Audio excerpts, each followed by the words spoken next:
Throw Gang, we were joined by he puts the R man in Armani, Lawrence Schlossman, and myself, the real D in the real tree, James Harris. Get it? Welcome to the weekly Run of the Boys, which today's full episode only available on. Fuck you. www.throwingfits.com. What a way to start, dude. Just being called redacted out the gate. I didn't say that. Before we get into real apartment drip, Trump at McDonald's, and the post-Zootboard world, we got a fun little event happening for the homies in the Midwest. They call it the Midwest for no reason, right? Nope. We're coming to the flyover state of Illinois on Thursday, October 24th at Notre. We are doing a live podcast with Levi's and Leo Gamboa, the senior designer of Collab Design. Lawrence, any other details? Wait, is that his real title? I think so. No, you must have fucked It's actually longer, I think. Wait, they said they have design in there twice. They're like, it's okay. Don't include his title because it's like 2 sentences. But we all know Leo. Leo's the homie, dude. I can't wait. That's going to be super fun. We love Chicago. Chicago loves us. It's been too long. How long has it been? I mean, when did Stone Island open their Chicago store? Is that like maybe 2 years? 2 years ago. Yeah. Anyway, we're excited to be back. One night only. Don't miss out. It should be a great fucking time. Notre, best shop in Chicago. Okay, Levi's. It is, 118 North Peoria Street. I don't know. Just Google Maps it. Doors at 6:30. We're going to start the podcast a little later, but pull up early, grab a seat, grab a bev, hang out before, hang out after. Mingle, show, mingle. There's an RSVP link in our Instagram bio and on IG story. It will be there eventually. That's going to be a fun time. Leo is interrupting his, 6-week sojourn to Japan. Yeah. To fly back and pod with the goddamn motherfucking boys. He's there currently, yeah? I don't know if he's a live Instagrammer, if he's a later grammer, but that boy loves just finding hidden gems all across Tokyo. You put the R in later grammar. I'll tell you that. You Thanks. love to late gram, dude. Yeah. Is that what it's called? Later gram?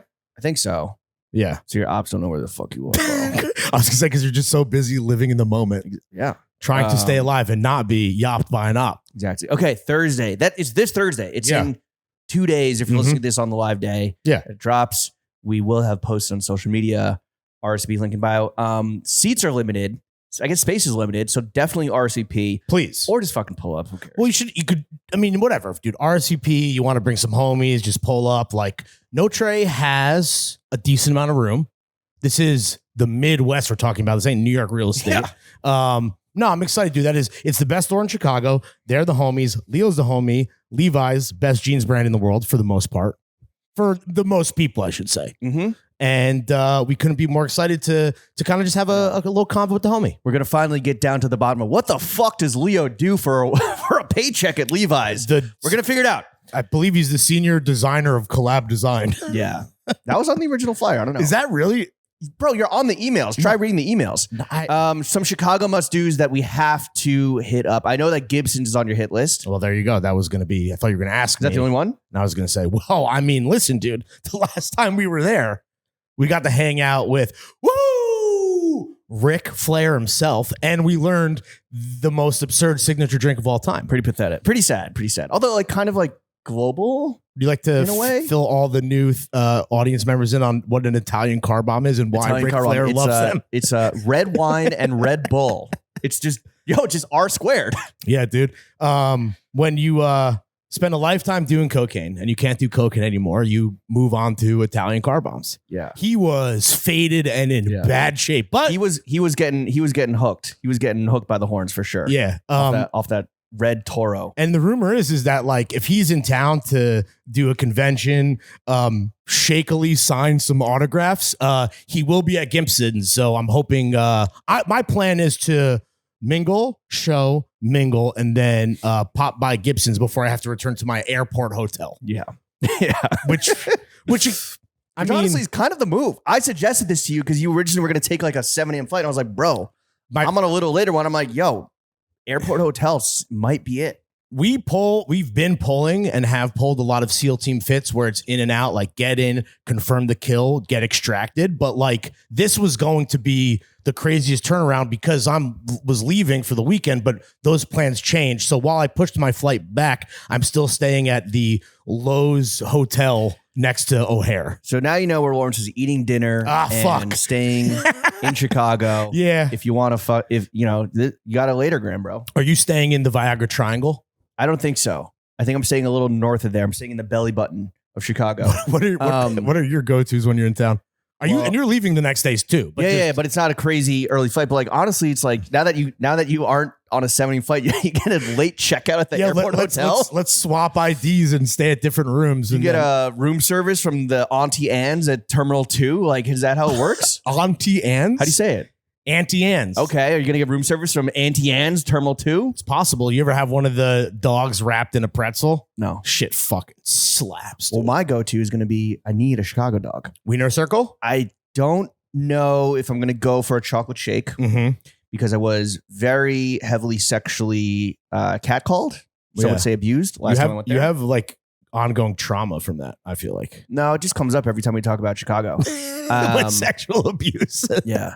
I mean, watching the Menendez brothers, maybe I'll fucking the Monsters show. Okay, so Chicago dog for you. What else? That's it. I mean, we might have time for like a lunch if anyone has recs for like a kind of like 3 p.m. late lunch. But we're not gonna have dinner till later. But I don't want a wet beef. Exactly. I don't want a wet beef. Here's the problem with Chicago. Like, y'all motherfuckers are well fed. We'll say that in the Midwest. A lot of wet brown foods, which we do enjoy, but you don't want to have that as your late lunch before you have to hit the stage. Right. So no Mr. Beef, probably. No. I don't know. Yeah, maybe and then like no deep dish pizza. I would like what's the one deep dish spot? Pequod's that we need to go to. But we didn't get to. But I wonder if, because like with Chicago, the whole thing is that like deep dish, while a beloved fucking, cultural icon of Chicago, most Chicagoans themselves prefer tavern style, which is that cracker crust, which is like thinner. And then maybe like, splitting a pie for lunch wouldn't be the worst move. Maybe that's the question. Splitting a pie. I just Googled. Pequod's has tavern style. I just Googled, does vegetarian food exist in Chicago? No. Apparently it does. No chance. There's like 6 Soul Veg City. That sounds good. Oh, they don't have it yet in Milwaukee, probably. Yeah. True Food Kitchen. They got Real Housewives. Wait, you want vegan food? They got Real Housewives Milwaukee. I'm sure they have vegetarian food there. No, I'm just saying, so keep it light. Something light. Anyway, light. RSVP link in bio. Yeah, we can't 6:30 to 9. I love Thursday Chicago. night. You love Chicago. It's a Larry type of town. 118 North Peoria Street. Peoria? Like Peoria, Illinois. Sure. Yeah.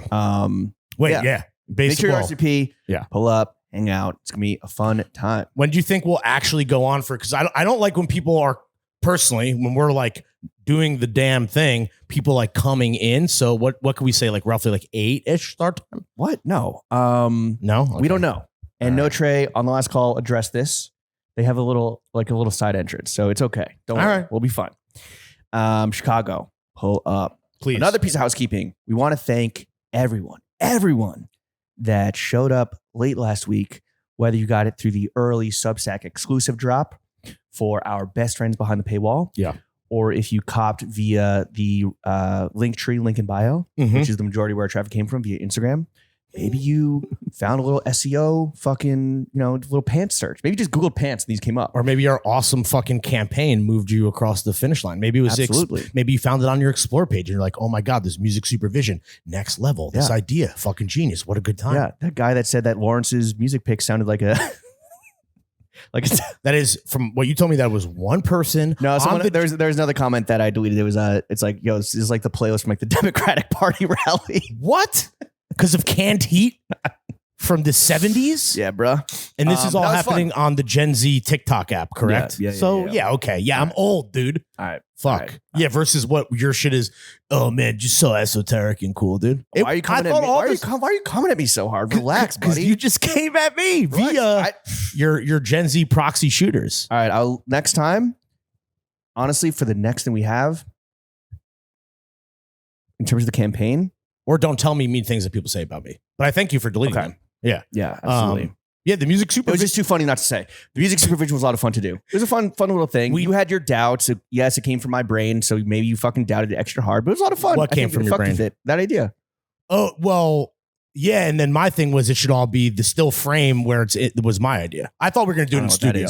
No. But it was a nice day where you got to enjoy some Chinese food, some cigs, a beer.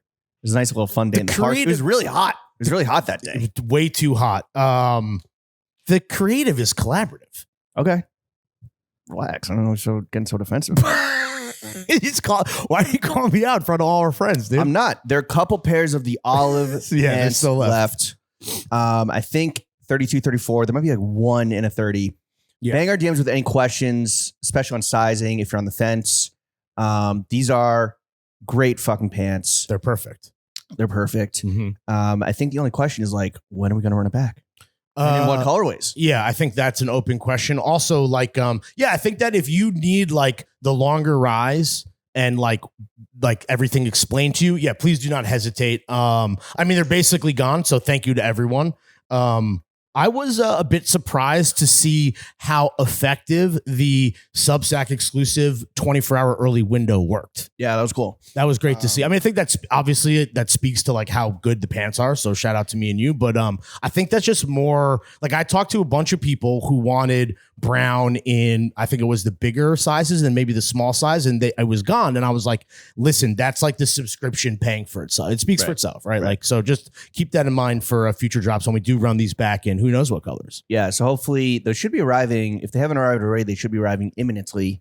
Unless this fucking port strike, like, you know, pro labor and everything. But like, I have packages that have been stuck in customs for like weeks now. So annoying. The only person I saw wearing them, not me and you, but who did look great, is Aaron was wearing them in London. He looked fantastic. Yeah. You got a pair in exchange for shooting the incredible crispy product photography. So good. He really is a wizard with that shit. Aaron, I hope you find my Bottega ring. That is. Wait, it was like in a pocket of the pants? Yeah. Oh, no, dude. Because we went straight from shooting them. I took them off, re-ironed them a little bit, even though I know he was going to like do his job of like steaming them to absolute fucking perfection. And whatever, he'll find it. It's all good. But he's like, fuck, I'm in London and then like traveling elsewhere for like the next like 4 weeks. I'm like, God damn it. He's like typing 2 and he's like wearing it on his finger. I don't know, dude. I'll let you know. I mean, but yeah, a couple olives left. Thank you again to everyone that bought a pair. I know you're going to enjoy them. We know you're going to enjoy them. Mm-hmm. Absolutely. Satisfaction guaranteed. Absolutely. Yeah. Okay. Some housekeeping complete. Maybe you've gotten your anger out at me. I don't know. Sounds like it's time for a fit check. I'm not angry. I just feel like, you know, when accusations either through you or through young people on the TikTok app get thrown out, I have to defend myself. I'm not just going to like by throwing shots at me. It's no, cool. I think cool. I get it. Listen, bro, I feel like I'm getting attacked from all sides, dude. And I'm just the guy in the middle with the meme, like the bad take. Like, what's your take? I'm the fucking soldier guy protecting you from all the comments because you don't know the logins. Wearing camo, by the way, might I add. But in that the purpose of that meme is that I'm sleeping soundly. Which you are. No, but then on a big pile of money. But then you wake me up to tell me the mean thing. So it's almost like welcome to reality, brother. Yeah, I guess so, dude. Want a fucking life of just being coddled and you know like a Menendez brother? Now being in reality, I can confirm shit bites, dude. Nice. Okay. Movie reference. Fit check. Go ahead. Okay. Salmon Almost City mocks on the feet. I have on Manresa socks. The pants are vintage Carhartt double knee jeans. The pleaser is Hanes. The popover, yeah, again, our man in Armani, more like the popover prince. I'm gonna go with that.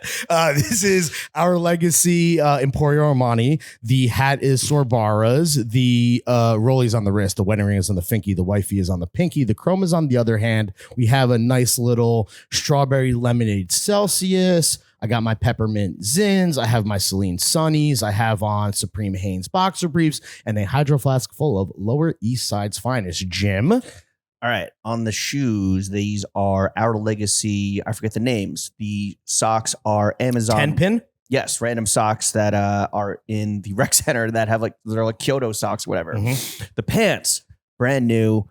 I had to give my Throwing Fits pants a rest. I did wear them on this week's podcast, which I don't know if we're behind the paywall. I'll reveal the guest shortly. Yeah. This is gonna be a good one. These are from Daytime Novella, which is the homie Nick, who was put on to me by the other homie Nick from Small Talk, who has like one of the biggest brains, biggest cerebrals in the fucking Eastern Seaboard.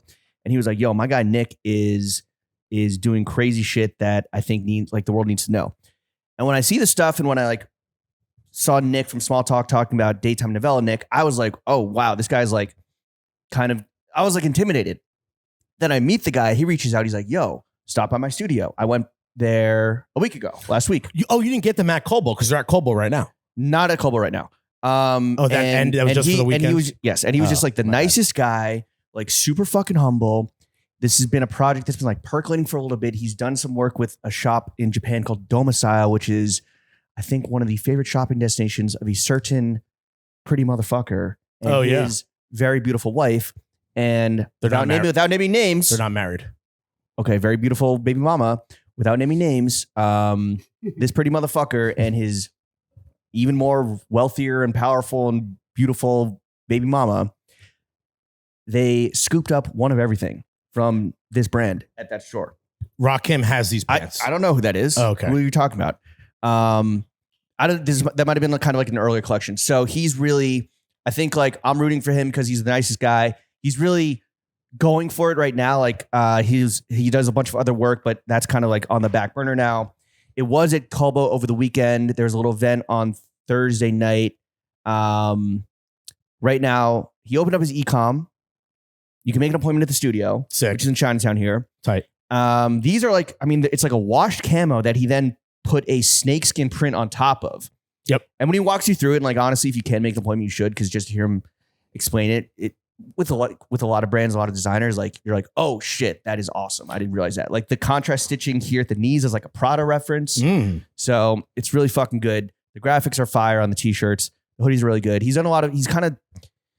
I'm not going to call it grown man streetwear, but he's like, he came up in the same streetwear worlds that we were in a little bit. Now he's like trying to do it in a way that is like, I don't know, I'm not going to call it grown streetwear because I don't know how I feel about that word coupling. To your point, Daytime Novella also got co-signed to me by another tasteful homie. I swung by Kobo and saw the homie Brandon Dent, who is a denim god. He was having like a pop-up over the weekend, and he was walking me through, I guess he's friends with Nick, and was explaining how like this guy has figured out like methods and technology for printing that like is, I don't want to say proprietary because I don't want to speak out of turn, but like this is just one example of like the crazy like power clashing combinations that I don't know of anyone else doing what Daytime Novella is doing right now. And I can't wait to eventually meet Nick myself and just, put some money in a fucking artisan's pocket. When I first saw it online, it didn't necessarily click immediately. I was like, oh, like that's sick, but maybe not for me. But then when you see it in person, you're like, oh, now I get how this could maybe do this. And he's walking through and he's like, explaining like, again, like the graphics and where it comes from and just like opening up his brain. What was I going to say? I forget, but check it out. Novella. So that's who makes the pants. Tap in. More pants. The shirt is Stussy, Our Legacy Workshop. The hat I copped at, I didn't cop it, but at Fantasy Explosion during my closet sale over the weekend. Oh, that's right. The Jimmy Thon closet liquidation sale. Price is so low, they'll drag you to hell. What was it? See you in hell. Oh, see you in hell. Yeah, that was good. That was good shit. I threw some at Kevin. He's like, yo, this one's hard. We'll go with that. I'm like, all right. You're working on taglines. Yeah, nice. Of course. Shout out Orion Beers. Shout out Dirty Water. Free beers and seltzers for anyone that came through. It was a fun hang. Yo, working retail is very hard. Being on your feet for 7 hours is no joke. Easier or harder than like working the bazaar for a similar amount of time? Slinging Johnson. Bazaar is probably, I would say there's more adrenaline going. For sure. Because it's like we've been working on that for like months and it's like the big day and it's like transporting a bunch of shit. I mean, Kevin just like picked me up in his car because I live 3 blocks from Fantasy and it was very chill. And that's what I wanted. I didn't want it to be like a big fucking ordeal. I get it. A chill hang. Just like, hey, come in. It was beautiful weather, free beer, some clothes, pick up some Our Legacy shirts for $40. Yeah. How'd it go overall? Were you satisfied with the sell-through? Yeah, it definitely like towards the end of the day, I was like, oh, duh, like all the fire shit sold out, all the garbage that I'm just trying to get rid of that I should just donate. Is still on the racks. Like, sorry, I wasn't able to trick the consumer. Yeah, or like except for the one guy that came in and bought a Beeline BBC t-shirt. I was like, oh, but why is this here? He paid money for it? He was like a Euro guy. Yeah, he paid $10. So he's never going to hear this and be extremely insulted. No. Okay.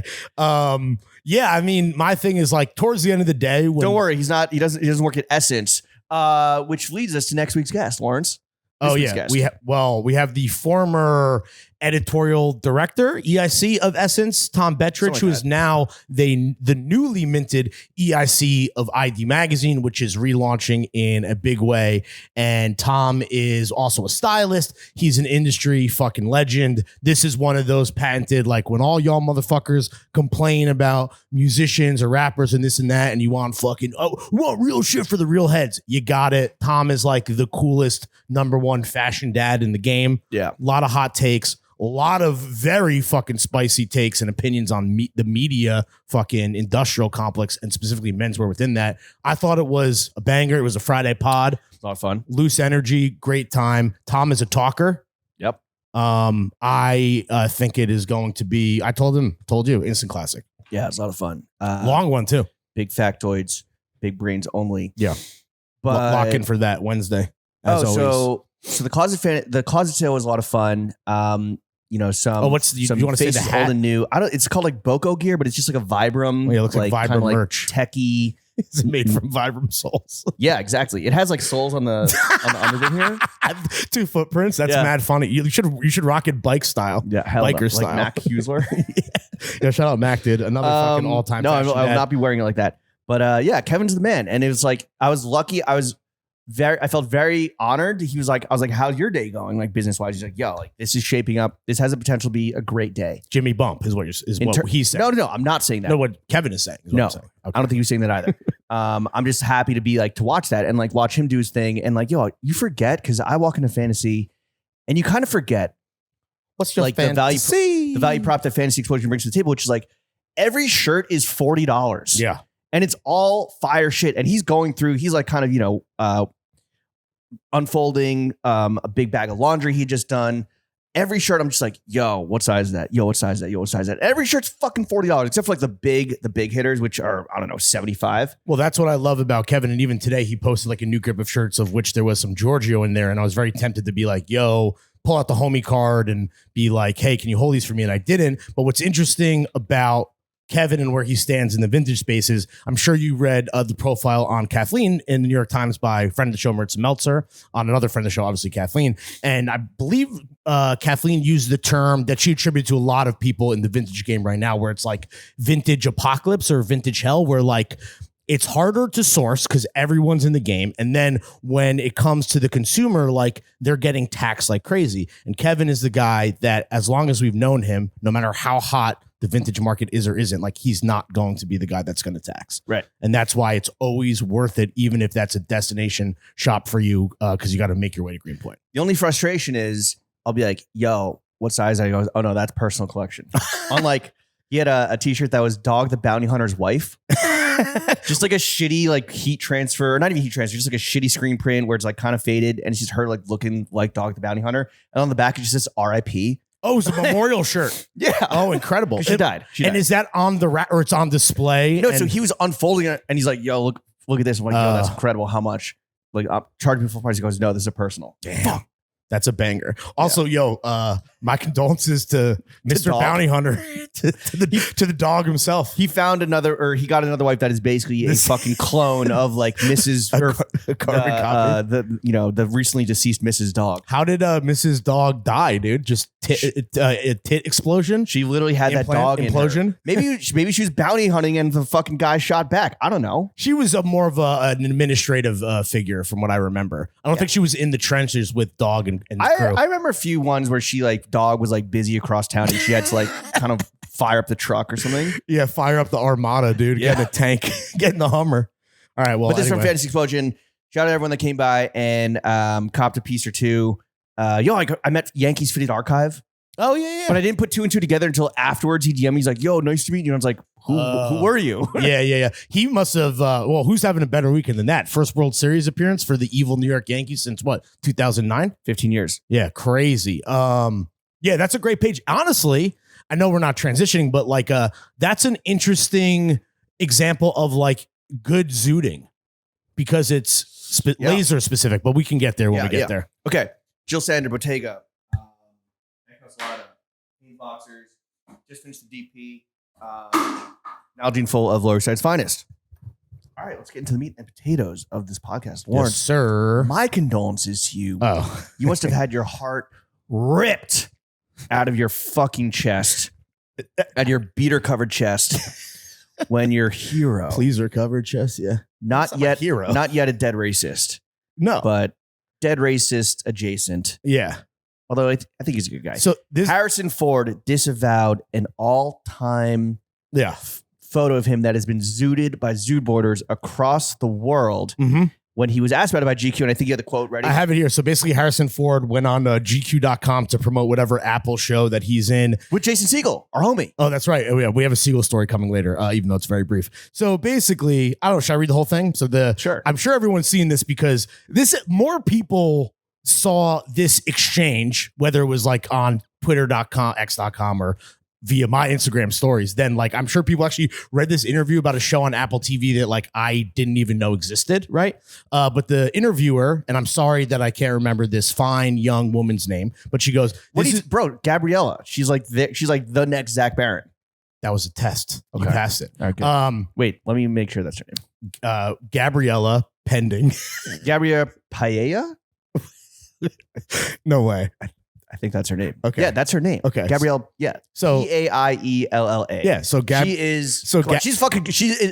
She is their next Zach Barron. Zach Barron is now like AA, and I think he's like working on a book. yeah. And now Okay. I think she was at the Cut earlier. I want to say when she came over to GQ, that was like, oh shit, that's another Will Welch big money ball move. I'm not a subscriber, so my apologies to Gabriella Paella. But she asked, this is GQ, so I have to ask you one fashion question. There's a photo of you at the Cannes Film Festival in 1982 where you're wearing blue shorts and a blue sweater. It's become this sort of shining star inspirational outfit for menswear enthusiasts. Are you aware of this? Harrison Ford goes, I think I'm going to be ill. Gabriella, do you remember anything about this outfit?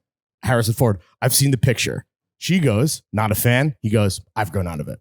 I've what? I've grown out of it. Okay. Presumably the clothes, literally, and the style phase. Yeah, I fucking loved seeing that. I posted on my close friends. Like I've made some comment. I don't know. Fucking loved seeing that. I will say, first of all, my heart was not broken. I was eating this up. Harrison Ford is famously a curmudgeon, the kind of guy who takes a check to go in the MCU and has no idea what his character is like, what the purpose of that person even is. Right? Smash. The thing about this outfit that I've always actually thought was that it was overrated in that the picture itself is a sick zoot, but that outfit, which is like a big like sweater, 3-inch inseam, and then like basically what I believe are like a moccasin or a boat shoe. I've never thought that was at like the Eden Cap Hotel. Now, of the context of being at Cannes and then the background is awesome, and there's a few shots from I don't even know if this was like a Getty image or whatever. It's probably Is it a very sick hotel? Yes. Well, yeah, but I don't know if this was like these were press photos or. Oh, really? Yeah. Do they have a framed picture of this zoot in the lobby? No, but the restaurant does have. I don't know about. Actually, the restaurant does have like famous guests that have like dined there and like signed shit. Headshots. When I was taking a piss at the urinal, I took a photo of the entire cast of The Expendables. Oh, that's right. You mentioned this. That's sick. Yeah, not necessarily a zoot, but still very cool. So my thing was like, great picture. A zoot that has been zooted odd infinitum. Too many times. Yeah. But I never thought the fit was like that awesome and basically became this shining star, as Gabrielle said, for when like the inseam wars were popping and 5-inch, again, we did that. You're welcome. That was even too basic. And while we kind of big brained went longer, there was this other cohort of young, dumb, and full of cum men that went shorter. I think this was kind of floated around. So to your point, to wrap up my screed here, loved reading this, thought it was awesome. I'm over that specific zoot. I actually think there's better Harrison Ford zoots, even from France itself and from that year. So I wasn't mad that this was completely, utterly disavowed. Okay, first of all, loved it. Thank you, Harrison. Thank you also for he like land his plane to like save, or his plane crashed on a golf course like a few years ago. Some crazy shit. Was it Air Force One? Or he like had a helicopter and he started like rescuing people that were like stranded in wildfires. That sounds about right. He seems like an upstanding guy, if not just again a little bit of an old curmudge. Also, an OG gets the gay piercing to get pussy type guy. For sure. Little gold hoop. He is. I think that's also in the article. He's kind of become a straight man ear pierce kind of icon. Well, now that he's old and his earlobes are the fucking size of dinner plates, he needs to get a bigger hoop. They can't go small. They've become just like, what is it? Gauges just over time because of gravity. So this is great to see. Obviously, like, you know, anything that fucking holds up a mirror to the hashtag menswear herbivores and makes them realize that they're kind of fucking lame, I'm all for. But it got me thinking, it got us thinking, like, what is the current state of Zoot boards? Because like, while this was a zooted ad infinitum zood, you don't really see it that much. And yes, a little bit in the inseam wars and a little bit like how to get the look. But that was also like a couple years ago for being right. And it's kind of like, yo, what are Zoot boards now? Where once they were just posting photos of dead racists, right? Steve McQueen pointing a gun, Paul Newman, not racist because he's Jew, a Jew. Because he's Jew. To your point, sorry. Freudian slip. Drinking beers on a fucking boat. What else? Like JFK getting slopped up in the Oval Office. Like, what are you posting shit? Well, like, what are the GOAT Zoots? Yeah. Like, Pacino and fucking, like, I don't know. What else? Young Pacino is like one of the, if not the hottest guy that ever existed. And honestly, it should be a constant Zoot and source of inspiration for the short kings. Because it's like, yo, you don't need the fucking height to be hot. And he proves that. My point continuing is that like Zoot boards have kind of evolved beyond that, right? Where it's not just like archival images of famous people that maybe are inspiring in terms of like their aesthetic or style or sartorial inclinations back then that people now can like be informed of. And it's like, what is the current state of Zoots? So we did some research ahead of time. We did a little research, but it's like, and I mentioned this a few times ago, like with the onset of Gorp a few years ago as like a major trend. Yeah. I started seeing like a lot of like, yo, like frog skin actually. More like, nature shit. Yeah. Like the way that leaves repel rain. And that's how like the symbiotic relationship between like the tree and the fucking ferns. And it's like, what? Yeah. And you're like, it's like I thought this was Geo head ass shit. Yeah. What happened to fucking, you know, like, I don't know. Cars and guns and sunglasses. Old, like, I'm blanking on his name, the Supreme Skater, like the Arc'teryx jacket. Harold Hunter. Yeah. Yeah. You know, like, or like, like film stills from kids. Right. And I'm not saying let's go back, make Zoot boards great again. I'm not saying let's go back to that. But I do think that Zoot boards have kind of evolved into this, like, these entities where they're providing a product, right? Yes. Where it's like, what is the thinking behind it, and what the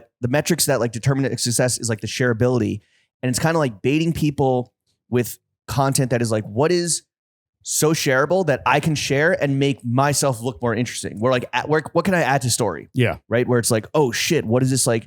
You know, what is this like old advertisement that I had no idea existed, or what is this like factoid or piece of history, or what are these like Cold War photographs of like old, you know, Russian aircraft from 1981. It's become definitely like not just about fashion or style or even lifestyle. It's definitely like gone into the realm of whether it's like nature or politics. I see a ton of like anniversary content where it could be like not even like a major anniversary, like 50 years ago, whatever. It's like, you know, whatever. 9 years ago, this album got released. It's like a lot of anniversary content. I see like a lot of almost like functioning like when an artist, like even Tyler right now with his rollout. Now it's like obviously Tyler is such a, I mean, he's basically like for the Zoot generation of those guys that are probably a couple years younger than us, like Tyler is their Pharrell. I was going to say Kanye, but all these Zoot guys love Kanye as well. But you see a lot of like promotional shit where like they're just like helping, which is why you do a rollout. You fucking get as many eyes on your shit as possible. So I see anniversaries, I see rollouts, I see these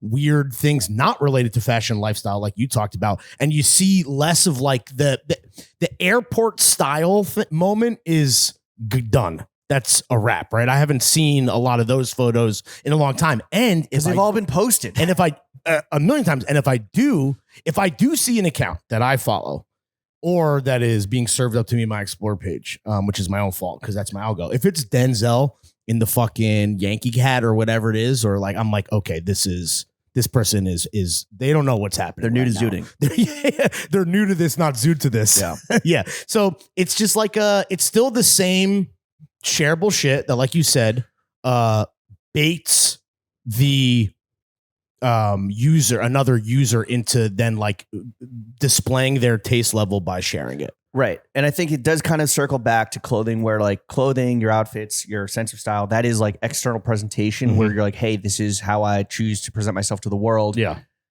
In the physical realm, you know, Zoots, what they've kind of provided is like, how can I present myself to the digital world and look as interesting and well-informed and tasteful and like niche as possible? So it's not just clothes. It's not just photos of people wearing clothes. It is like factoids and trivia and cocktail party fucking little things and stories. And if you know, you know shit. Yeah. And this kind of like brings me to why I've always not really gotten or like understood or fucked with Letterboxd. Cause it's like, you love history. Great. Cool. You read it because it's interesting. Cause maybe, you know, if we don't know our history, are we not doomed to repeat it? Yes. Yes. Apparently not. No like, chance. Letterboxd. One, this is unrelated to what we're talking about, but the quipification of like everything is so fucking stupid, and I think is like made us dumber. And you're watching it, you're consuming it, just be like, what can I like? How can I like give my little fucking take? What will my IG caption be? That's my thing. Sure. But it's like, why should your private consumption become your public, external, how you want to appear to others and how they perceive you? And it's like the zooting and the sharing of the zoots is just like, yo, this is just like, hey, look how like tasteful and cool and suave and blasé and niche I am. Which is what zoots have just become like the fodder for that. Yeah. And it's funny you say that, because my biggest beef is that every zoot board, someone is the first actor and like, you know, sources the shit, maybe like gets the actual information, writes some type of informative piece of information, and then it's on every single other one, and they all, I guess, credit each other. So like, that's good versus like, you know, how many times I've seen Vincent Castle do that one shot in La Haine with the mirror, which is like, he's in another room, which is hilarious, which I didn't know, and that's very cool. Yeah, I don't need to share that to my personal story. Be like, hey, did you got like look how I know this now. You need to know this. But what's funny is that like there was someone who like surfaced that piece of information that, you're right, a lot of people didn't know, and then suddenly it's fucking everywhere. Versus maybe that the other zoot board being like, that's amazing and cool. Let me be inspired to find or source something that is also as interesting, instead of just reposting it, which is like, you know, I mean, we've seen zoot boarders like known zoot boarders in action, ZIA, where they're literally just like screenshotting, zooming in a little bit so you don't get the borders. And then just like kind of reworking the caption. Yeah. Another weird wrinkle in Zoots, this current state of this State of the Union on Zoots, they're just like posting news now. News. I know, it's crazy. Like the Liberty outlet. The Liberty won their first ever WNBA title. Yeah, sports are. Carmelo Anthony was wearing Giorgio Armani kith in the front row. Yeah, no, it is weird. Well, I guess it's like, if you can amass, you know, hundreds of thousands or millions of followers, like, and you have become this resource to these people for whatever reason, you can add another fucking wrinkle or vertical at the news department where it's like, here is what happening. And it's crazy that there's gotta be a certain portion of people where like, that's how they find out that things are happening in the real world. Bro, I found out Liam Payne died via World Star. Yeah, but World Star is a news outlet, despite being gossip, right? I'm just saying, like, if you found out that, like, Russia invaded Ukraine from a plastic plant, like, that's a whole... And I'm not expecting everyone to, like, have the news on, like, your parents at the crib, or to be doom scrolling x.com for, like, all the terrible breaking news, whether it's, like, tragic celebrity shit, which is how I saw that Liam Payne died, or, like... Via World Star? I don't know if I don't think I follow World Star. That's very racist of me. I should start following. I should just like, that's reparations is, reparations. If you're not, you have to follow World Star. Yeah. I know I'm more of a rap.com guy. And a Hoodville guy, which Hoodville. Like, you gotta follow them all. Yeah. But, and my favorite is Our Generation Music, dude. Okay, that's how I can really keep up with like the new Yeet shit, or like, you know, whatever I'm trying, or Ian, new Ian. Ivan, the new Ian. Yeah. That dude is scary. The white boys are evolving. No, because like Ian is harmless, which I guess is like why people hate him as a culture. And that's why white people always love him. Yeah, well, it depends. When I say people, we don't have to say who specifically. But that Ivan guy, what was that? He did a on the radar freestyle. Also, his name's not Ivan. I just sent it to the group chat, and someone's like, "Yo, this is not Ian, it's Ivan." Yeah, he's a real driller, dude. Sure, at least in the context of his music, dude. Yeah, just like Young Malibu. Oh well, that dude is Young Mabu. Young Mabu. Yeah, I don't understand what that dude's whole deal is. Oh, but his YouTube numbers are crazy. Yeah. I was like, let me tap in. I'm like, yo, this guy's got millions of views. Let me tap in. Holy fuck. Let me do my research on Young Mabu. It takes 5 seconds to tap in with Lil Mabu's YouTube, dude, just to see just to pocket watch the numbies, dude. It's not next nothing. Next time you do reels, just post some Young Mabu music, bro. I get you on the private consumption being like weaponized as like a public perception thing. It's with everything though. It's like, people posting their like Spotify wrap up, their book list that they read, like. Yeah, no, for sure. I get that. And obviously end of the year, that's like a whole different cottage industry in and of itself. The Zoots that I like, and this is where, because the dead racist Zoot joke from like the hashtag menswear years, like I've definitely seen that. And with airport fits was like the most recent kind of incarnation of that. But I feel like the new thing now, because everything is so like, it's almost like Zoot and ID culture merging, where it's a lot of like, and I do like this, where it's like vintage, either like not vintage runway, but like vintage ads or vintage ad campaign stuff of like a lot of people's like, favorite brands or brands that are just getting some more interest now, but like where you can then like have a year and you can like date stuff and like understand eras of brands that or houses that have been around for a long time. And if you, find an era that you like, that can then help you when it comes to shopping, it can inform like your eBay searches. So there's some utility there, which I appreciate. And I'm not saying this is like a popular thing that's happening everywhere. Just like in my specific little niche of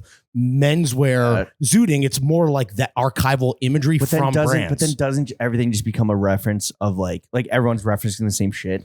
Like everything is Armani now. Everything is 80s, 90s Armani now. Yeah, I mean, I kind of talked about Patrick Johnson and a little bit with Tom Bettridge, I think. Yeah, and that's like the specific kind of like patient zero thing. But I think there's like other interesting stuff that is coming out of that era, just because like that kind of loose, relaxed, but then also like cool technical sportswear stuff was happening with other brands, not just from one designer. So I don't know. For me, that's utility. Like I'm trying to find. Because I'm not put it on a mood board, bro. Put it on a literal mood board for the next campaign. Yeah, I mean that could kind of be like someone creating like a fake mood board as like their campaign for a product could be interesting. I don't know how you would necessarily execute that, but that's not like a terrible kind of big picture idea. Yeah, I don't know. Interesting though. It just from Harrison Ford being a fucking grumpy bitch. It was just like, wait, what's going on? What's up with mood boards?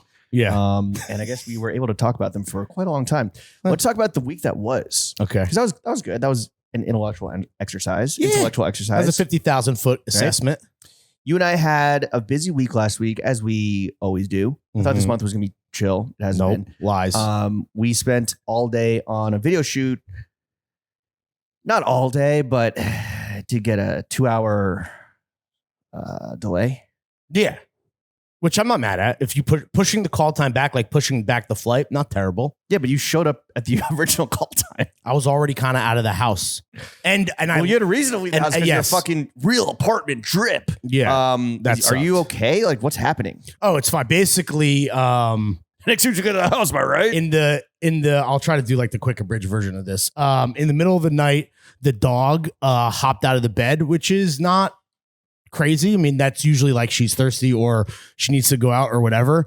Or Larry's coming home. And I felt like my wife kind of like follow her out into the living room and the kitchen area. And then I was woken up like immediately. And my entire apartment was like, not like leaking, but like water was streaming from the ceiling, from the light fixtures. And I immediately went upstairs to the apartment above. And what was the fit? TF pod shorts and just like a shirt that, like whatever, with my hair looking all crazy. And I go to the apartment. A candlestick and a honk chew hat? No, I did not.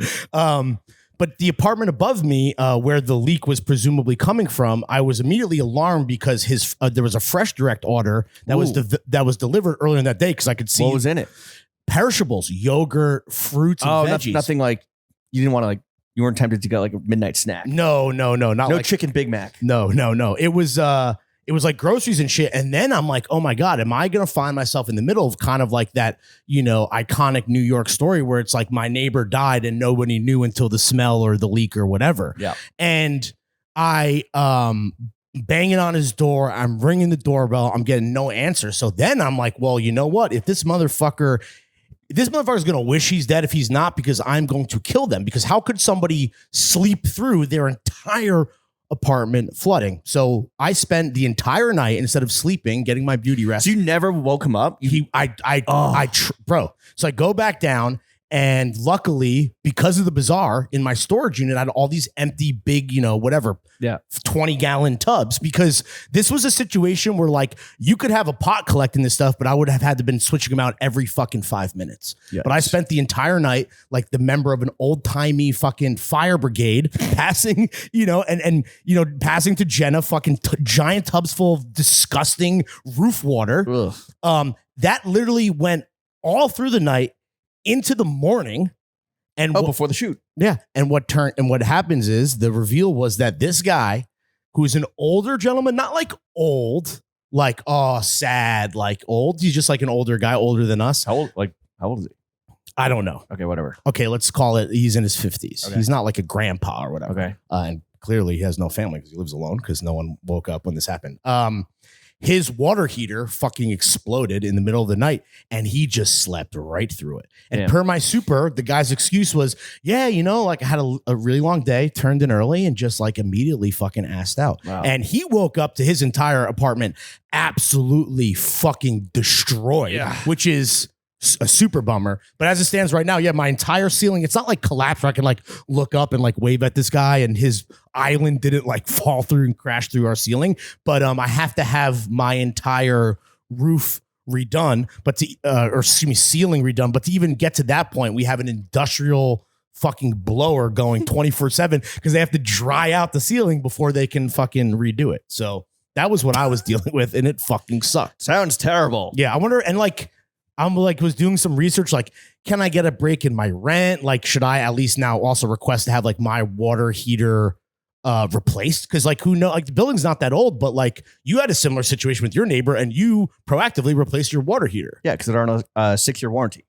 So wow, 6-7 years up. Yeah, because that shit, like, once it goes, like, I don't know. I did not go inside his apartment. I do not want to know what is going on there because it's only going to make me feel bad, and I kind of want to have someone to blame. I'm kind of still blaming this guy, even if he's like an older dude who lives alone, just because I need to have a fucking scapegoat here.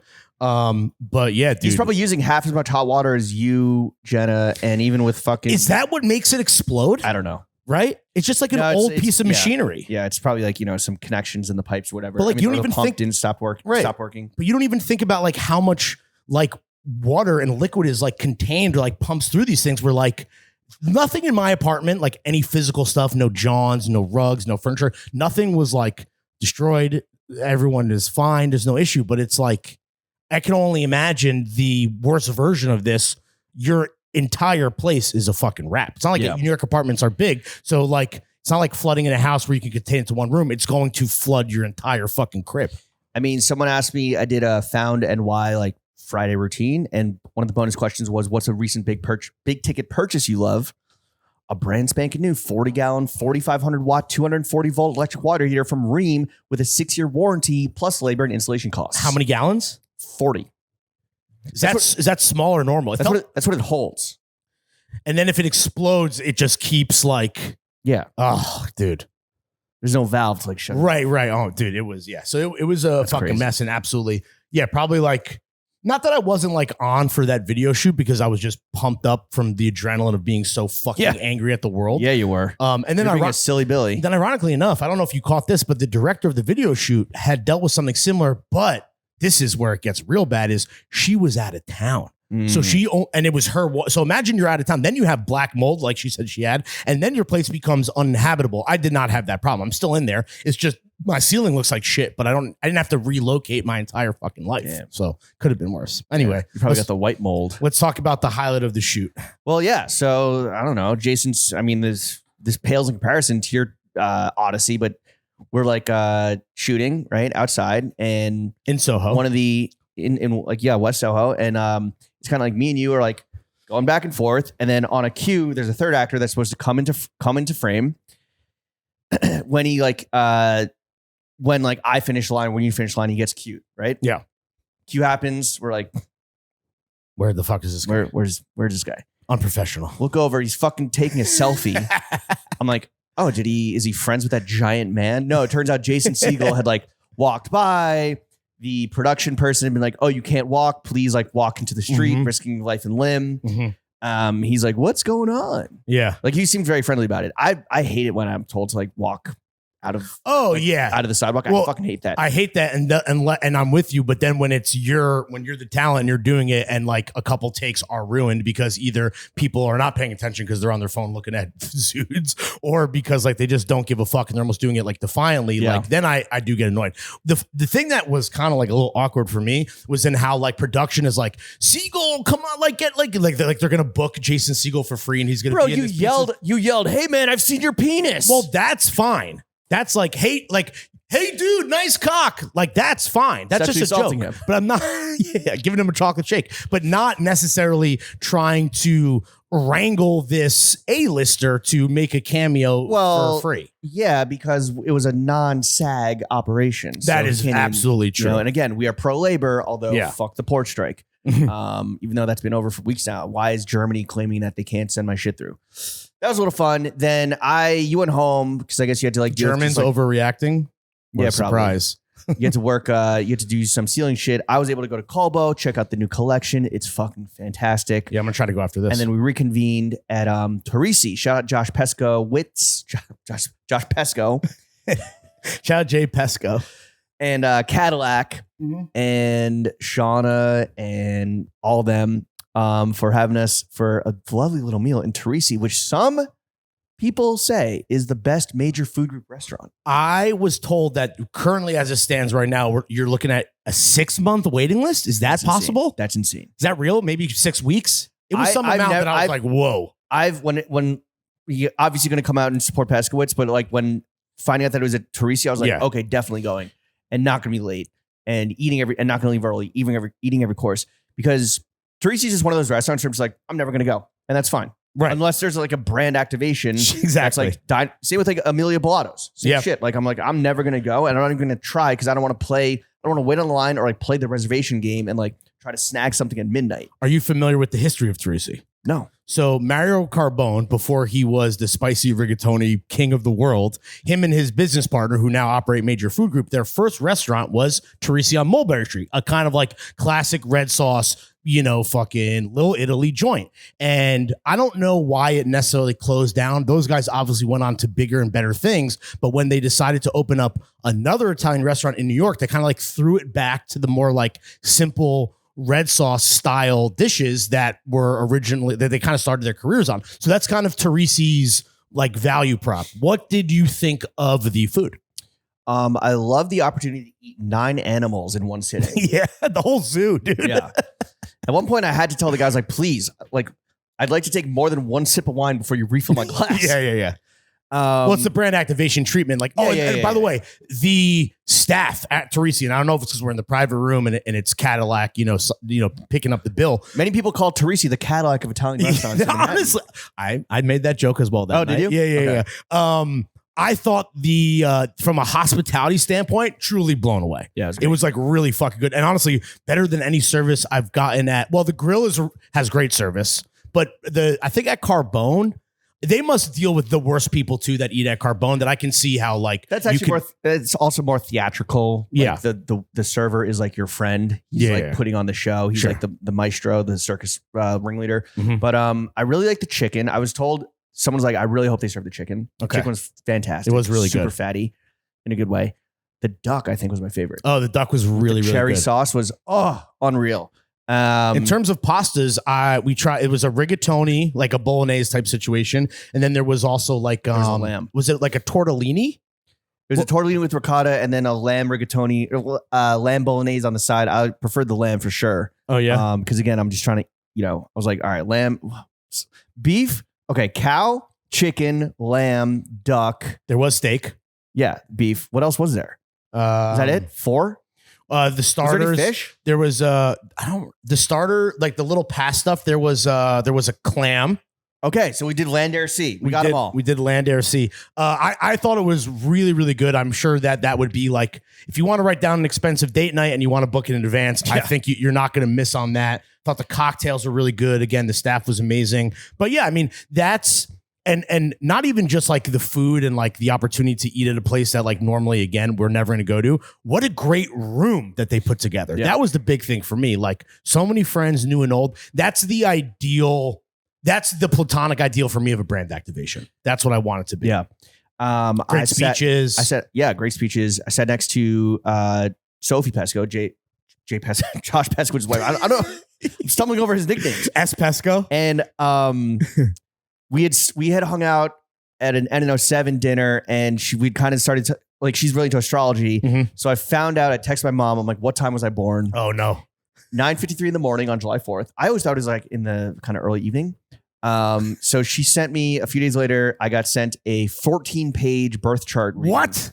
Which I'm like scared to read. Oh, you don't have any big takeaways for me in the audience right now? Maybe I'll look into it for next week. Yeah. Do you believe in that stuff? No, but then when you hear shit, you're like, when you hear the good shit, you're like, oh yeah, this is fun. Yeah. And then you hear the bad shit. Yeah. Oh, come on. Yeah. Jenna's a big astrology girly. She loves like mediums and all that stuff. I kind of like, I wouldn't like pay for a medium like myself, but in terms of it providing catharsis for people, I'm totally like, it's almost like, maybe this is me sounding so half baked, but like, cause it's my wife, but it's like, if that provides you any type of therapeutic reprieve from anything, like I'm all for it. Well, it's so just vague enough. You're like, oh yeah, of course. I will need to make a big financial decision this month. Should I pay my rent or get evicted? Yeah. Should I replace my entire ceiling or should I ask my fucking building to or should do I buy it? a rear quarter zip? But speaking of stars, Lawrence, the next night I was able to kind of have another like beautiful, only New York, greatest city in the world type experience when we were kind of last minute invited to the Armani had a show, women's wear. Then they had a party afterwards that was celebrating the launch of their restaurant and a Madison Avenue flagship. And again, I keep going back to the Armani apartments, which were not on Rec Center because I think they're all sold out. They're completely, you can't, honestly, sorry guys, you can't buy them. All 10 units are spoken for. 25 mil to drop. And I walked by it this weekend and I do really fuck with the facade. It's not like a fancy glass box. It's like nice, elegant. Because like the party that you're talking about definitely I think was presented, maybe not specifically using this word, but more of like a gala versus like it wasn't the fashion show after party, which is like another thing later, correct? It was this like Armani and they've had like their billboards are up everywhere. Like Armani is like doing a big push for New York right now. Like this fall campaign is like, it is very heavy. They're Armani locked the fuck in, dude. Yeah. Starting off with the Kith collaboration, I guess. Honestly, that's kind of like, in terms of their marketing calendar, that kind of was like the first New York like chess move. And then now everything else is falling into line. So there were two other things that you and I were going to go to earlier that night, or you're going to go to Sobar's. I was going to go to Sobar's, and then I was going to go to Colbo to for the Jason Segel thing. And we were told the event is black tie. We were told that on the invitation in the email, black tie. And we're like, oh, okay. I guess we'll wear tuxedos and like be those guys wearing tuxedos at like the non-tuxedo events before the tuxedo event. Which is funny because in my mind, the way that I immediately respond to that, like when we're talking about going until it's time to get dressed, I'm like, oh yeah, an excuse to put on a tux and like maybe be creative with the black tie and have fun. I'm all for it. When I'm about to leave the house and go to like a store opening and know that I'm going to be the only guy in a tux there and people are going to think I'm like a waiter that's working the event, then I'm like regretting everything. And we got some interesting intel. Yeah, I don't mind being the guy in the tuxedo at the event because it's like a little like peacocky, whatever. For me, I'm just conversation starter. Also, it's like, all right, I'm laying on the couch. All right, time to get ready. Fuck, tuxedo. Like, let me iron my tuxedo shirt. But is it any different than a suit? Like putting on a suit, though? Suit's so easy to put on. Let me spend 10 minutes trying to do French cuffs. Yeah, by myself. The bigger thing for me is getting that bow tie tied. That could be a half an hour commitment to get it right. Clip on, baby. True. Think how much time you could save. And to you know what I'd say? The clip on equivalent of French cuffs. Just get a tuxedo shirt like me with normal barrel cuffs. That button. Okay. So there's ways that you can kind of make, your tuxedo dressing as easy as possible. Yeah. Clip on bow tie and a normal cuff shirt would be. I'm riding for the clip on bow tie. I'm going fuck. Shout out J. Crew for the clip on bow tie. It is. I mean, it is. Not they didn't give it to me. I'm just saying they provide clip-on bow ties. Yeah, you know that is a thing that like that's a huge menswear. Real Like, heads don't fuck with the clip-ons. that's a real Rubicon for the menswear boys. Sure. Okay. I'm just saying. Couldn't be me. But we actually didn't cross paths tonight. No. What did you wear? So because I still showed up. Like, I still was the guy in the suit at 2 events where no one was in a suit. absolutely, we had this, and this person will remain nameless because they fucked up beautifully. But we had some intel. But also, congrats on the new job. we got some. I'm just laughing because I get the joke. At the Philly New York Times. Jacob Gallagher. There was some dubious intel that came across our desk. Was that after doing some recon with other people, other potential attendees, it was that nobody was going to wear a tux, right? And then it came down to okay. And to be fair, I think we wanted to hear that. I think we both were like, okay, cool. Yes, 100%. Great. And then, sounds good. And then it's like, okay, are we doing ties or no ties? And then it's like, okay, maybe like meeting in the middle. So I left the house in a great suit. What was it? It's a Todd Snyder's double-breasted suit that fits correctly. Okay. What fucking childish tie did you have on? I know. I just wore a big fat black knit tie because I thought that would be fancier than wearing. What did you call me? A big fat knit tie. Oh, okay. My shirt the suit is solid. The shirt was a vintage Brioni shirt from when Sobaras was Chickies, not to use your dead name. But that shirt was patterned with like some great stripe action. So I wanted to go with a solid tie versus a Fiji water bottle label around my neck. Fucking. Or an Arizona iced tea can, whatever you want to say. A Visit Thailand advertisement. But I did feel overdressed regardless, right? For Sobaras. Right. Now you eventually made it to Armani. I did not. I was having too much fun just in Williamsburg. But immediately you got there and realized that the intel we received was completely off base. So I wore a velvet suit by Our Legacy Workshop X Denim Tears X Tupac Shakur. Yes, powder blue, I believe. Correct? No, it's like a dark gray blue. Okay. It's pretty subtle and color wise. Fits great. It's as subtle as velvet can get. It's like extra long. It's very 90s. I think Mikey, the hitman, fucking loves the cut of it. He's like, oh yeah, that's such like it's kind of like a little like Cholo, kind of like Suge Knight, Death Row Records vibes. Yeah, hence the Tupac collaborator. Exactly. A J Muser kind of like cream custom shirt, which I'm getting a little too big for in the fucking, I'm a Ferg shit. And of course, the black fake leather Our Legacy tie. Right. Shoes? 316 boots. Oh, okay. Just black boots to match the tie. Nice. And I forget what the belt was. Yeah, I felt a little out of place at a bar, but a lot of people are like, oh, are you going to the Armani thing later? It's like, yes. I didn't. Okay, right. Obviously, like, the Sabaros crowd looks great, but outside of fellow Armani attendees, no one is like dressed up. It's just a party. I think I understand the source of the fake news. Yeah, truly. So they're at the show, which is like press and influencers and whatever. Like everyone is maybe just wearing kind of quote unquote more normal clothing. Press motherfuckers, they're not invited to the party. Fucking losers. Fucking what are we? Fucking word junkies. We're not press. The influencers, they have to go do an outfit change. When I showed up at the Armory, it was immediately apparent I was one of the only people, except for like hot 6'10" models, not in black tie. Damn. And you know what? I should have felt embarrassed, but I felt fine with it. Because I was like, I don't belong here anyway. Right. Like it's totally fine. And it's dark enough where like maybe it just looks like I'm wearing a black velvet, like it looks like a black velvet suit. And a black, I don't know, maybe people think it's to create a black tie. Also, I don't give a fuck. Yeah, and the Park Ave Armory, this is a big room, and there's like no one. It like you weren't sticking out like a sore thumb. There's enough people that's not. It's kind of like more like a Where's Waldo thing, to be honest. I mean, afterwards, I was like, okay, good looking crowd, like very interesting. Like I don't know who any of these people are that are getting their photographs taken. I had to go through the GQ carousel the next day, like, oh, this guy was there, and that guy, the Eric Menendez was there, the guy with the huge cock. Oh, the not a prosthetic. Right. Well hung. Who else? I don't know. Whatever. And I'm clicking on every guy. I'm like, he has 14 million followers. Like, who the fuck is this guy? They're model influencers, yeah? I had a bit of a kerfuffle, not a kerfuffle, a bit of an issue at the door where they're like, name, and I'm like, James Harrison, like, you're not on the list. Can you show me your invite? And I'm like, here you go. And the guy just like very rudely, I think super stressed out, grabs my phone. And I'm like, excuse me. And he's like, I'm so sorry. He didn't even ask. He just... Well, I like pulled up the invite and he's like, grabs it and he's just like, I'm like, excuse me, like, what the hell? Doorman? So come on, what are you, doorman? Doorman? Sorry. And then he gets on the headset. He's like, do we know a blah, blah, blah at da-da-da? And they're like, and he gets back. He's like, whatever, just go. I'm like, all right, fine. Honestly, that's like okay, is it more embarrassing or less embarrassing to have that happen in front of other people? You had like a little crew, or to have that happen to your just solo? Probably in front of other people, I guess. So I knew I was going to be fine because like the people I was with were like VVIPs and they were just like, oh, right this way, Miss da-da-da. Mhm. So like, I was like, all right, let me go. Slideshow ass motherfuckers. Yeah. But yo, let me say, talking about stars. Yeah. I walked in right as Chaka Khan was performing. I'm not the biggest like Chaka Khan. Like I know she's a goat. We're not going to do that song. We're going to do a different song. I mean, whatever. You can pick. Hearing her sing was like, I thought my eardrums were going to shatter in a good way. Yeah. Angelic, too angelic. No, it was like the most powerful, booming, fucking. Also, she looked great.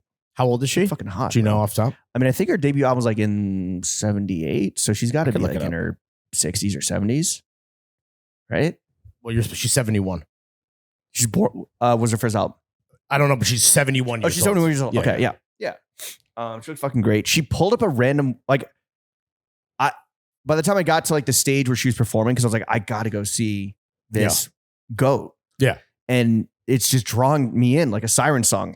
She had pulled up a random woman, definitely like an executive or VIP or whatever. I don't think she was a plant, but this woman comes on, this like white woman in her 50s, and is also just singing incredibly. Oh, wow. And she's like, wow, I should hire you. Like, honestly, I'm going to get your information. It's like the Armani CEO. Yeah. And then she like pulled her back on and like she was holding the mic and like kind of like Chaka Khan. It was bizarre. But my question for you is at such a high end event. I don't mean snobby because we love our Armani fan, but like what's that crowd in tuxedo and ball gowns reaction to Chaka Khan? Are they vibing or are they kind of like more like stoic and appreciating it? Like, you know, well, it was, this isn't terrible. This is fine. No. I think there were two, like it was a pretty diverse crowd age wise. Right. And I think you had kind of like the older crowd and maybe, you know, people just like that appreciated the Chaka Khan factor that were like there. It was like just capturing the moment. Yeah. You're about to get Chaka Khan'd. Yeah. Then when James Blake came out to DJ, then the fucking Gen Z ravers came up. James Blake was the DJ? I think so. What do you know? I mean, he's pretty noticeable, like recognizable. Not the you're beautiful. Not that guy. James Blake. Yeah, the guy that did his album with Yachty. I know it because he's a hot bloke, dude. I know what he looks like. I mean, he's just sitting there he's just standing there doing this. So like, the only reason I knew it was him was because it said James Blake, like on the lights behind him. Who had better music supervision, me and you with our pants reels, or James Blake at the Armani gala? Me and you. Okay, sick. He was doing weird, kind of like. I'm like, oh, it's like weird, like jazzer techno, like back. I don't know. Like I don't know what that means. 1992 jazz techno. Remember like jazz hip hop with Guru? Yeah, kind of. This is before you were into hip hop. It's like, why ask? Yeah. I'm like, this is like, why are like the hot people like vibing out to this? I don't know, whatever. Okay.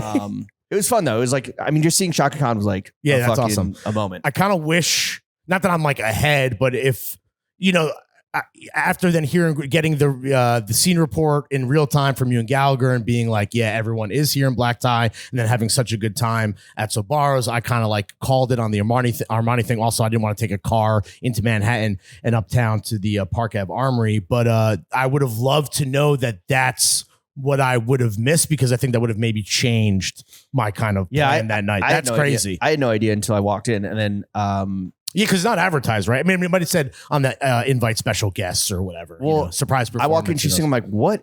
Who is this performer? It's fucking incredible. Oh, you didn't? I guess like, you know what? I don't know if I would recognize her straight up either, you know? Yeah. And then she's like, you know, bantering on the mic. And I'm like, oh my God, is that?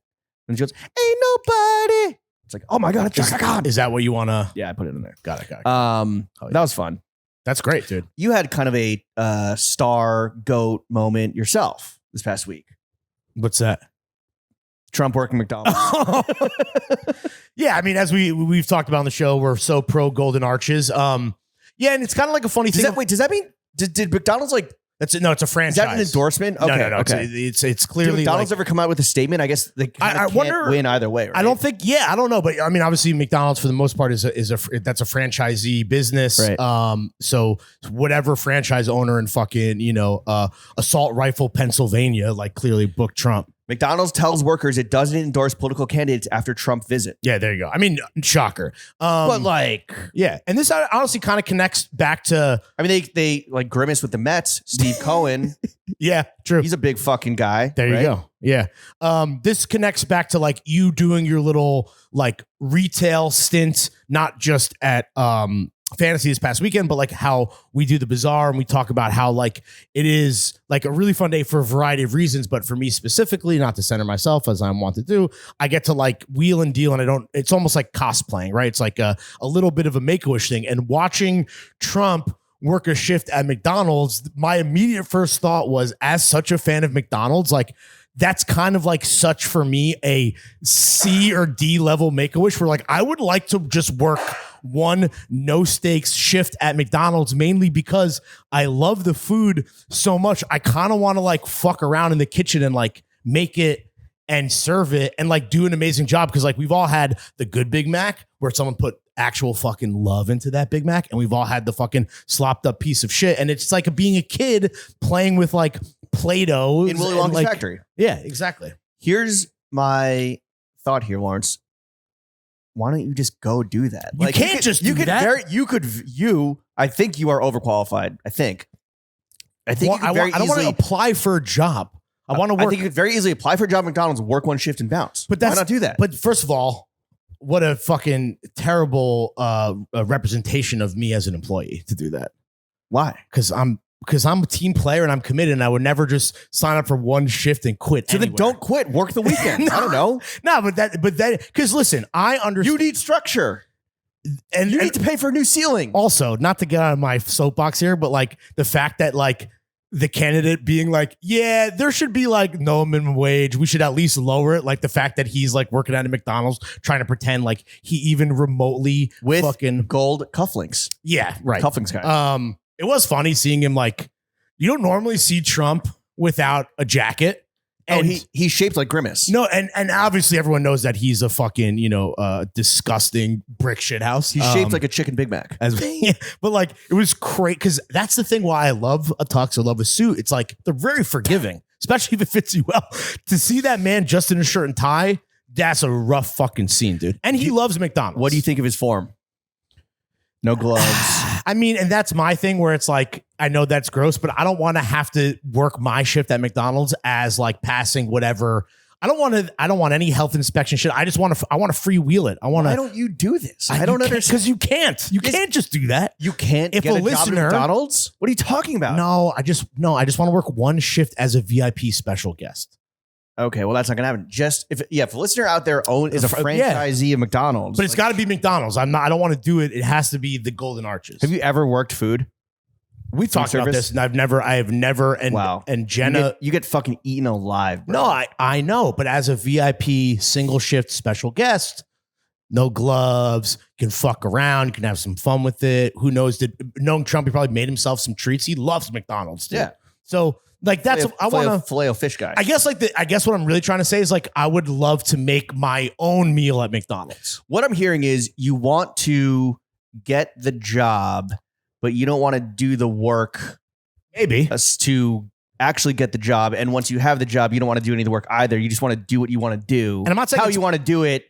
And that's it. And you're not even going to get there because you don't want to apply for the job. And to be clear, I'm not saying that I think service work is beneath me. I actually just want to make, it's almost like you're at Subway or Chipotle and all you want to do is hop behind the fucking counter and make it yourself, because you're going to give yourself the exact portions you want. You're going to handle the fucking architecture of the burrito, the sandwich, the hamburger, whatever, and get that shit on point. That's really what I want to do. And Trump made me realize that I want to fucking make my own meal. When I'm at a fast food establishment. Okay, you want to be a crew team member, you want to do morning and afternoon, or you want to be a team member? When was Trump's shift? It was like lunchtime, right? I want to do lunch. I'm going to apply to you for you. No, absolutely do not do this. Let me ask you. I don't want them to have my email. Let me ask you this. Qualifications. Yeah, okay. Let's see if you meet the qualifications. Hit me. I'll be real too. You'll need an outstanding attitude. The best. The willingness to learn and grow. Dubious. And the capability to excel in a fast-paced team environment. Absolutely not. You must be 16 years of age or older to work as a crew member. Okay. Benefits. Flexible schedule. Love that. Part-time, full-time available. I'm looking at it for a part-time opportunity. Yo, here we go. McD perks. Yeah. All right. Okay. Employee discount plans for phones, Cool. car rentals. Yeah. You All need right. zip car, movie tickets, Whoa. and much more. Okay. I love that. Like they go movie tickets is number 3. And then like, they're like, well, everything else is even worse than that. So we'll just leave it off. More. Do you want to know your responsibilities? No. Just real quick. Real quick. Let's see if you can do this. Connect with customers to ensure they have a positive experience. You can absolutely do that. Yeah, for sure. Taking accurate food orders from customer their favorite McDonald's meals. No, because I respect the order so much because I've been on the receiving end of a fucked up order too many times. That shit is the number 1 priority is get the order right. All right. Prepare all McDonald's world famous food. So that seems like easy enough. Yeah, you just like squeeze this, like plop that, flip that. All right. Partner with other crew and managers to meet daily goals and have fun. I mean, I'm down to have fun at work. You want to go, you want to do the shift and have fun. You fucking just do this. The most important thing at any job, in my opinion, is not the work. It's about having fun. Keep the restaurant looking fantastic. Definitely not. Ensuring items are well stocked. Probably not. You'll need an outstanding attitude, the willingness to learn and grow, and the capability to excel in a fast-paced human environment. We talked about that. We'll teach you the rest. Nice. You have to be 16 years of age or older. Okay. Again, I'd just like to circle back and amend this whole thing. I don't want a job at McDonald's. I do not want to run for president. I do not also endorse Donald Trump. I just want to make my own meal every time I get McDonald's. That's it. Okay. That's all I want. I want to make it myself. You want to take work out of the hands of a young, probably POC They're still getting paid though. They're still getting paid. I'm just saying, tap me in and let me make my own shit. Yeah, but then let me help you. Let me make your life easier. You'd create health code violations that to be penalized and for. That's why you have to be invited in like a vampire as like in Trump's case, a VIP special edition, 1 shift only type of guy. That's what I want. But anyway, that was what I thought of. I don't know. Did you? I hope you achieved your dream. Do you think that was I because of my fucked up X.com algorithm? It's funny seeing people being like, elite level pandering that we can see right through again because of his stance on like actual fucking the people that actually do that for a living, real workers. And then you have people being like, yo, it's a wrap. You fucking killed it. Photo op of the century. Like, I don't know where you stand on this thing. I think it was pretty smart. Yeah. Yeah. It's pretty smart. And the whole thing is he was comping everyone's meals. Yeah.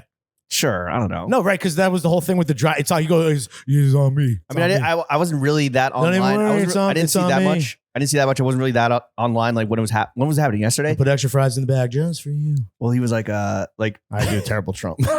He opens the drive-through window and leans out, and some big black dude pulls up the car and goes, "Oh, I'm not going to mess with you." Yeah, that was good. Yeah. But I think that same guy, maybe because he was so intimidating, he got free. It was comped. Oh fuck yeah, comped by Trump. Yeah, hell yeah. Last thing to talk about. Mm-hmm. Auralee is on a run of collaborations. And yes, we talked about Auralee Kith. Kith 101 for Auralee. Kith 101 for Auralee. Next up, we talk about, we know about Auralee New Balance. Of course. We love that. Mm-hmm. It's great. Even if I wouldn't wear any of them, I don't think. The earlier seasons, I think the later seasons was like, it's a different model, right? I guess they did do a 99 V3, which is like maybe the best New Balance. And it was like a baby blue. It's kind of sick. Yeah. I'm trying to think like, I'm not a fan of the more like classic. I don't even know what they're called, but I don't like the classic shit from the 70s. Right. I want that 90s shit, the techie shit for show. It's like what Miu Miu did with New Balance, right? But those were kind of, I think that might have been a brand new silhouette. That shit was, okay. Call me fucking trend hopping Larry. I thought those were fucking cool. I was never going to spend the money, but those were tight. I agree, but the dollar amount is absurd. Miu Miu, wild. Miu Miu, you know why? I was at Dover Street. What? 4 sets of laces. Bro, I was at Dover Street. Miu Miu is like more expensive than Prada. Yeah, it's fucking nuts. I love all that. You know me. I love my fucking high-end fancy workwear like that. And obviously, you know how much that barn coat cost? Which one? The Prada or the Miu Miu? The Miu Miu. The longer short guy. The short guy. Short guy, I think, was at three bands. Really? 5 bands? Between 3 and 4. Because the Prada workwear is like 9 bands for a barn coat, which is fucking nuts. Crazy town. Auralee did a 1906R. I don't even know what the that Larry is. model, and then they did an XC72. The XC72 is a pretty dog shit model to begin with. It kind of has like the ripple sole. Oh, I know what you're talking. I don't want that shit. No. But the first ones, I think they did like a 990, and it was super subtle, and it was before like people really. It's before I think Auralee had reached its like I'm not going to call it saturation, but it's a level of attention or people's radars that it is on now. That's actually, and it was a bit of a like, yo, fucking sleeper. That's actually big arrival moment. That's actually a great point, because when we talk about Kith and we talk about the latest collab, like there has been a precedent that was set with New Balance, and I feel like when we talked Kith, we neglected to mention that, and that's a great call out. Great segue, because I am dropping soon an interview with designer Ryota Iwai on throwingfits.com. Yes, sir. The number 2 Substack. What is it? What on the fashion and beauty charts. Talk to the boy, the GOAT, about, and I asked him, and actually I sent the questions off the day that Ronnie first posted. That's Jersey Shore, Sammy, not anti-Semitism. No, I got it. Posted the label, the Kith Auralee thing. And I was like, just hey, anti-Italian propaganda. What can you tell us about the Kith Auralee collaboration? How to come about? Let me give a little excerpt of just what he said, just a little nugget. How long is it? You guys are going back and forth. It's been a minute, right? Yeah, hopefully up this Friday, but I don't know. It's like brief, but it's like, I think like bigger questions. And this is something I think we should do with designers and people that can't necessarily podcast because of speak different languages, or obviously just in different physical locations. Sure. And we don't fucking Zoom, I agree. except for outstanding circumstances. Okay, let's see. It was a very natural process. Wait, hold on. What was the question? Oh, fuck. Hold on. Because before you give the answer, we need, just like with Gabriella Paella interview with Harrison Ford, we need a little bit of context. Don't say sure. I'm buying you some time, dude. Okay. This guy's never podcast. So Ronnie Feig recently previewed a Kith collaboration with Auralee. Now, Kith 101 or whatever it is. Kith 101 for Auralee. Can you tell us how the collaboration came together? What can we expect from this partnership? And then the excerpt I'm going to give is, how did this collaboration come together? It was a very natural process. Auralee had already been successfully working with Kith in their stores for quite a while, but what kicked things off was meeting Ronnie in Tokyo. And the dialogue really started just from this personal interaction and conversation. Say what you want about Ronnie. He's a charmer. And guess what? Another GOAT, Giorgio, said pretty much the same thing, where it's like that fucking face-to-face with whatever, next level marketing materials Ronald brings through. That's what's pushing people over the line. Yeah, it's the guy. Rizzler Feig. Yeah, seriously, dude. He fucking when it comes to brands, nobody's got Riz like Ronnie Feig, dude. Really? Full interview with Ryota Iwai-san dropping hopefully Friday on throwingfits.com. If not, then a little later. And we're previewing this now because just announced today, Auralee is collaborating again, this time with Tekla. Yeah. I like this. Come on. Yeah. This is a banger. Tekla has already collabed with our favorite brands like Stussy and like Our Legacy, and now they're adding Auralee to that fucking quiver. Have they collabed with Our Legacy? Yeah. Our Legacy Tekla. You don't remember? I thought you owned some of that shit. No, I own the Stussy. You might be thinking of Magna. Our Legacy with my bad. Yeah, Our Legacy collaborated with Magnaberg, which is the more expensive, much older bedding company from, I think, Scandinavia. I guess what I'm saying is copping your jawnz at the Bed Bath & Beyond store. This is the Beyond section. Obviously, I'm hilarious. I know this is not that left field, right? No. And what I'm hoping is that, I don't know about you, but what's really sneaky cool about any time a fabric company fucking links up with a great menswear brand is like the fabric guys, like good bed sheets, like you sleep in them, like that shit fucking feels great. Thread count is high. It only makes the jawnz more next level. Wait, a few other of Tekla former collaborators. Hit me, Jacques Moo. Okay, good. And our boy from the Great White North, Jown. Hell yeah, I dude. totally forgot about that. Shout out Justin. Both in 2022. Dude, Tekla's got it. And you can. All right. I believe John Pawson. I don't know who that is. I think this has hit like an older rec center or something. If you go to the Tekla Stussy thing, which is like came out however long ago and like definitely sold out on Stussy, or they pulled it from the site, Tekla's a point of sale. Like you can go to Tekla and buy Stussy Tekla right now. Yeah, because not appropriate for our weather, but I was wearing their shorts that I copped at Ven's Space all summer. You know what? I want to wear Auralee. I want to wear Auralee in the streets, and I want to get Auralee in the sheets. Auralee meaning slopped up fucking oral sex.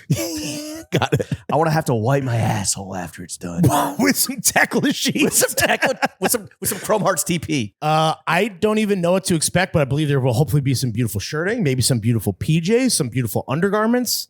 Pretty excited for this. And for me, Yeah, I don't even. You just tell me Tekla's collabing with a brand that like we already fuck with. I'm on board. Do you need to replace anything in your crib from the? No.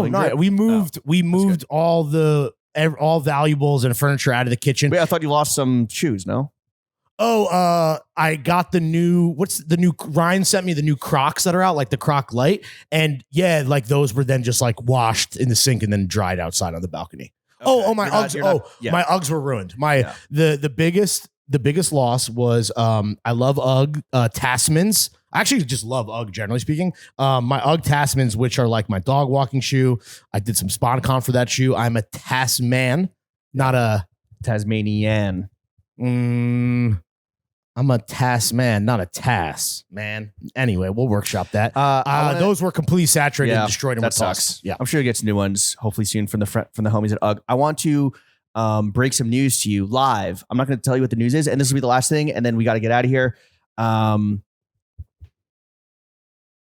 Not happening. Okay, bummer. Yeah, that's your reaction. Yeah, there you go. All right, fuck. Yeah. From a content perspective.